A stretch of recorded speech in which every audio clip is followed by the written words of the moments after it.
Radio Karoual, le journal. Présentation Haruna Meiga. Fidèles auditeurs de la 104.6 FM, bonsoir et bienvenue dans cette nouvelle édition du soir du 25 avril 2025 à la une de cette édition. Le Conseil des ministres en sa séance d'hier a décidé de la naturalisation de 72 personnes de 16 nationalités. Dans la région des Hauts-Bassins, 10 agents et ex-directeurs poursuivis pour détournement et abus de fonction. Déguerpissement des commerces aux abords des grandes voies, la police municipale de Dori donne des clarifications. Et voilà dévoilé pour vous le sommaire de cette nouvelle édition du journal de 17h en ce week-end.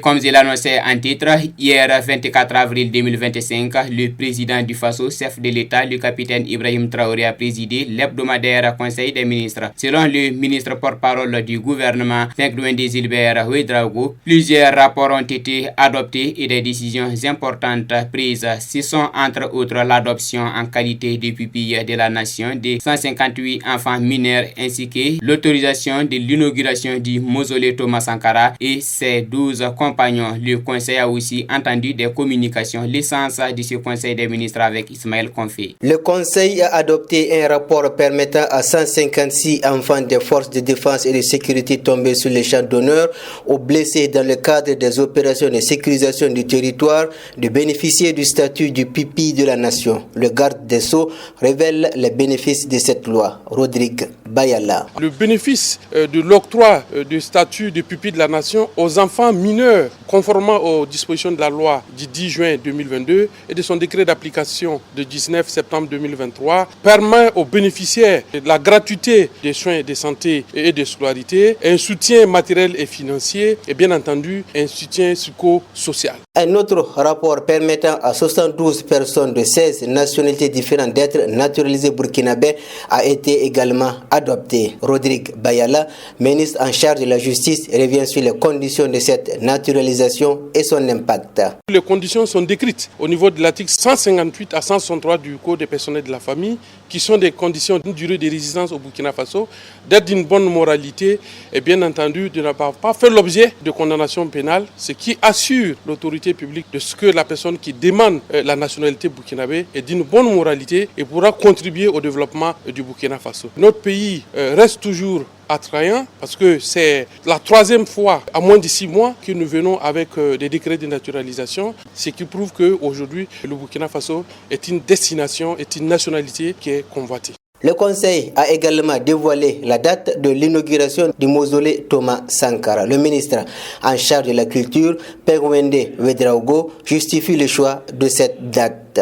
Le choix de la date du 17 mai fait référence à une date historique, celle du 17 mai 1983, la date du déclenchement de la révolution démocratique et populaire suite à l'arrestation de Thomas Sankara, alors Premier ministre du Conseil du salut du peuple. En plus de l'inauguration du mausolée Thomas Sankara, plusieurs activités seront réalisées au cours de cette journée selon le ministre en charge de la communication. Nous allons assister également à l'ouverture officielle du mausolée qui sera suivie d'une visite guidée des officiels. Une conférence publique sera également organisée sur les idéaux de feu le capitaine Thomas Sankara. Le clou de cette journée sera l'organisation d'une conférence de presse sur les nouvelles conditions de visite du mausolée qui sera in fine l'un des sites majeurs en termes donc de lieux de mémoire et de sites touristiques. À l'issue du conseil, plusieurs communications ont été entendues. Ce sont entre autres les travaux de rapprochement entre le registre du personnel de MENAPELEN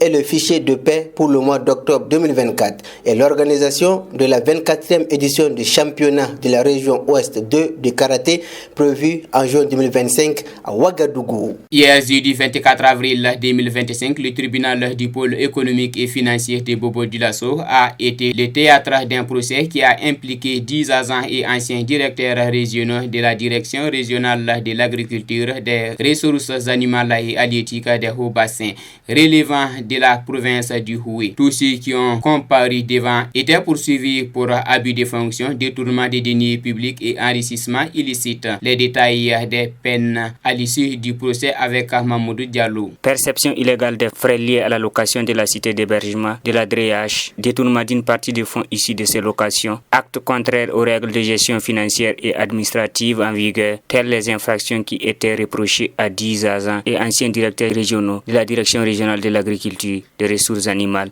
et halieutiques des Hauts-Bassins. 9 heures de débat public et contradictoires ont été nécessaires pour déterminer les peines de chaque agent. À l'issue de ces débats, le ministère public, en plus des amendes financières, a requis contre chacun des prévenus une peine de 12 mois d'emprisonnement avec sursis. Une contrainte judiciaire par rapport à la peine maximale a également été demandée en cas de non-paiement des amendes. Du côté des partis civils, le réseau national de lutte anticorruption RENLAC et l'État, représentés par l'ALCE, l'agent judiciaire de l'État, AGE, ont respectivement sollicité des dommages et intérêts à hauteur de 500 000 francs CFA et 25 669 000 francs CFA.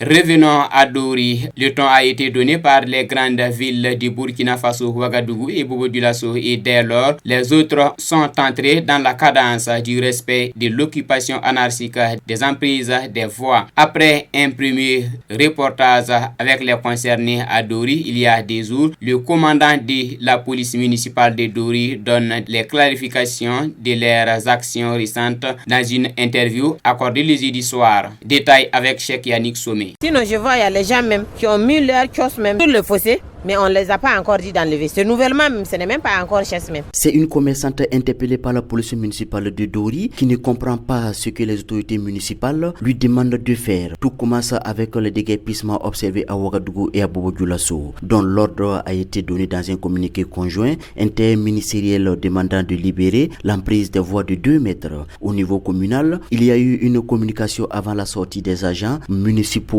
selon le commandant Tao de la police municipale. Donc, l'autorité a jugé nécessaire de les rappeler par un communiqué. Nous également, à notre niveau, on s'est fait le devoir de faire la copie de ce communiqué et puis de partager parce que c'est pas tout le monde qui écoute la radio. Dans le communiqué du président de la délégation spéciale PDS de Dori, 2 points sont visés par ces missions de réglementation. Interdiction formelle de faire des réalisations en matériaux définitifs, en l'occurrence les constructions. Interdiction formelle d'occuper sur les caniveaux. Voilà, c'est les 2 points sur lesquels la commune a décidé de s'attaquer. Un délai a été donné à chaque commerçant dont l'atelier ou la boutique se trouve sur un caniveau ou déborde sur la voie publique. Selon le commandant Tao, la suite est laissée à l'appréciation du PDS. Je m'exprime sous réserve parce que c'est l'autorité qui a pris sa note et au moment venu, il jugera et puis il l'appréciera au regard du contexte dans lequel nous sommes. Mais tout compte fait, les intéressés sont déjà avisés. Ils savent qu'ils sont dans une situation irrégulière, il va falloir qu'ils se conforment. Il y a plusieurs réglementations en matière d'occupation de la voie publique, mais la commune de Dori a décidé de mettre l'accent sur l'occupation des caniveaux et la construction en matériaux définitifs. Foot, basket, handball, judo, cyclisme, le sport. Et en sport, la 27e journée du championnat national de première division joue ce dimanche. Il faut en danger au classement sera face à l'AS Douane de Kamoumalo au stade municipal Issoufou Joseph Konombo. Le lundi, on aura une finale de la Coupe du Faso. Avant l'heure, à Banfora, le Sporting Komoué sera face au Raimo FC. Détail avec Cheikh Yannick Somé. La course au maintien et la course au podium se poursuivent dans cette 27e journée. L'étoile filante de Ouagadougou, qui occupe l'avant-dernière place, va espérer une victoire contre l'AS Douane sur le stade municipal Issoufou Joseph Konombo ce dimanche 27 avril pour pouvoir assurer le maintien. Pendant que Asfa Yenega, 12e à 3 longueurs de l'EFO, va croiser Majestic SC sur le terrain du centre technique national de la FBF.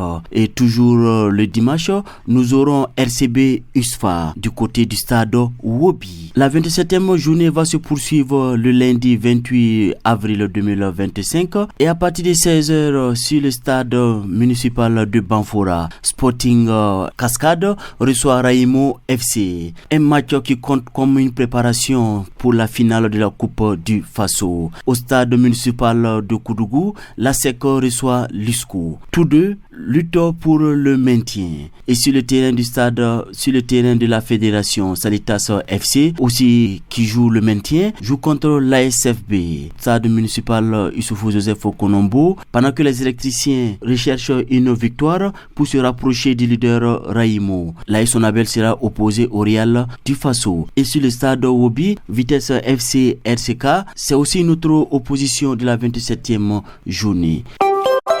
L'invité de la rédaction. La route Kayah-Dori, fermée depuis des années, a amené à la mise en place d'un collectif dit Collectif des agents économiques du Sahel. Ce collectif sonne la mobilisation des fonds pour soutenir les efforts des autorités actuelles tout en plaidant à la réouverture de la route nationale numéro 3. Plus de détails dans cet entretien réalisé par Cheikh Yannick Somé avec le responsable du collectif Souleymane Maïga. Souleymane Maïga, bonjour. Bonjour monsieur. Un collectif mis en place pour la réouverture de la route nationale numéro 3 reliant Dori à Kaya ainsi qu'à Ouagadougou. Alors déjà, pourquoi la mise en place d'un tel collectif? D'abord, dans un premier temps, il faut dire que c'est l'ensemble des agents économiques du Sahel. Quand on parle des agents économiques du Sahel, on peut citer parmi eux les commerçants, les salariés, les fonctionnaires, les banques, les femmes de ménage, c'est-à-dire en un mot, c'est l'ensemble de toute la population du Sahel qu'on peut appeler les agents économiques du Sahel. Alors, quel est l'objectif recherché à travers ce collectif? Donc, notre objectif, c'est de voir comment est-ce que nous allons faire pour accompagner nos autorités pour la réouverture de la RN3. Bon, il faut d'abord dire la démarche que nous avons entreprise. Nous avons approché l'ensemble de toutes les autorités qui sont en ce moment à Dori, avec qui nous avons longuement échangé sur l'urgence de trouver une solution pour la réouverture de la RN3. À défaut de la réouverture, peut-être si on pouvait avoir des convois réguliers et surtout peut-être des convois hebdomadaires, parce que nous n'avons pas manqué d'échanger avec les fonctionnaires, les soucis, parce qu'on a constaté qu'au niveau des fonctionnaires, ils ont jusqu'à deux problèmes. D'abord, le problème, l'aspect social est un fait majeur, parce que les fonctionnaires qui sont à Dori ici, il faut dire tous les fonctionnaires qui sont au Sahel, ils ont du mal à rentrer auprès de leurs familles pour des événements sociaux, notamment les décès, les mariages, les baptêmes. Donc c'est vraiment un poids social pour ces fonctionnaires. Il faut aussi dire nos fonctionnaires, leurs plans de carrière, nos fonctionnaires qui sont au Sahel, leur plan de carrière est vraiment en pointillé. Parce que quand on parle de plan de carrière, il faut parler des concours professionnels, aussi il faut parler des stages professionnels. Et très honnêtement, il faut qu'ensemble, nous essayions de trouver des voies et moyens pour que tous ceux qui viennent ici puissent aussi repartir auprès de leur famille, puissent aussi repartir, se former. C'est-à-dire qu'ils doivent avoir tous la même chance que les fonctionnaires de tout le Burkina. En plus de ça aussi, la cherté de la vie est liée en partie au convoi. Parce que plus les convois durent, plus les denrées alimentaires deviennent chères. Le coût du transport est un poids vraiment majeur aussi. Alors pour réussir l'objectif de la réouverture de la route nationale 3 ou encore pour plus de fluidité entre Dori et Kaya, comment vous comptez faire? Bon, il faut d'abord dire que nous, aujourd'hui, les gens parlent de la RN3, c'est vrai, mais nous, on ne parle plus de la RN3, on parle plutôt, parce que la RN3 est une route internationale. D'abord, il y a le Niger qui est là, donc nous, on ne va plus appeler la RN3 comme la RN3, il faut plutôt dire que c'est la route de l'AES. Ça relie le Niger, le Burkina, mais aussi le Mali. Donc, dans notre programme, nous avons pris des numéros Orange Money et Move Money que nous avons distribués. Nous sommes en train de faire des quêtes. Nous savons très bien que ces quêtes, ce n'est pas pour aller dire voici, prenez ça pour ouvrir la RN3. Nous sommes très bien conscients, mais c'est notre façon, une modeste contribution de l'ensemble de toute la population. Ce n'est pas seulement les Sahéliens, mais c'est tout le monde qui est interpellé. D'abord, je souhaiterais aussi apporter une clarification, notamment les numéros Orange Money, les détenteurs de ces numéros ne détiennent pas les codes. Moi, je détiens les codes et ils ont les numéros. Donc, nous pensons dans un souci de clarté, dans un souci de transparence.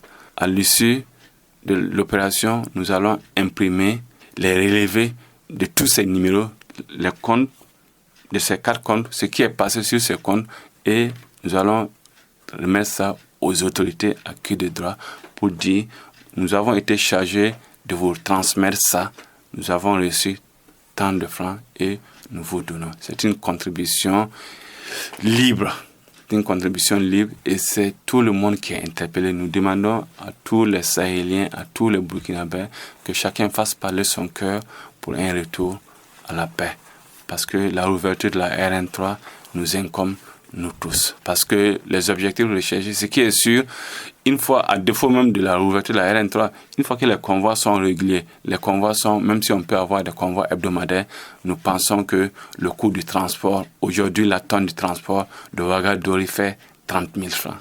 Donc imaginez si on a des convois un peu réguliers, nous allons mettre une équipe de veille pour suivre, pour que le transport, peut-être de 30 000, on peut exiger à ce que les transporteurs descendent à 15 000 francs. Alors, c'est vrai qu'il y a des numéros qui ont été communiqués à l'ensemble de la population, voilà, pour tout éventuel effort, on a envie de dire, de paix. Est-ce qu'il y a un délai? Voilà, parce que c'est vrai que ces numéros courent, mais il n'y a précisément pas de délai. Bon, il faut dire, il y a un délai de contribution, il n'est pas encore fixé parce qu'on ne peut pas, quand on engage une activité, au moins il faut que l'activité aussi s'arrête un jour. Et ça, nous avons contacté notre artiste, notamment le Bodico, et elle nous a promis de nous accompagner. Elle dit qu'elle va faire un concert et les recettes de tous ces concerts iront, sera utilisé pour accompagner notamment nos autorités pour la réouverture de la RN3. Donc c'est après ce concert, nous allons échanger avec elle, fixer une date du concert. Juste après le concert, je pense que 2 semaines après le concert, le temps de pouvoir faire le bilan du concert et reverser tout ce que nous avons eu. Après cela, ça serait la fin de l'acte. Maintenant, peut-être ce que j'avais oublié de dire, nous avons fait une première quête. Et cette quête, du moins ce que nous avons pu réunir pour l'instant, nous attendons les autorités, notamment nous souhaitons voir la disponibilité du gouverneur. Pour ce que nous avons eu d'abord, on va faire un premier don. S'il faut, peut-être on va payer des vivres. Et puis ce qui va rester, nous allons remettre ça au gouverneur en attendant le reste. On parlait tantôt d'éventuels dépôts pour contribuer à l'effort de paix. On peut déjà avoir ces numéros avec vous? Concernant Orange, c'est le 65 31 80 18. Le deuxième numéro, 69 65 36. Pour ce qui concerne Move, c'est le 63 34 56 86. Et le 53 53 20 26. Alors Suleiman Maïga, merci d'être passé sur le plateau de la radio Kaoural pour ce journal de midi et pour nous éclairer davantage sur la démarche qui a été mise en place par le collectif des agents économiques du Sahel. C'est à moi de vous remercier et pour ceux qui veulent plus d'informations, ils peuvent appeler sur ce numéro pour plus d'informations, pour mieux comprendre.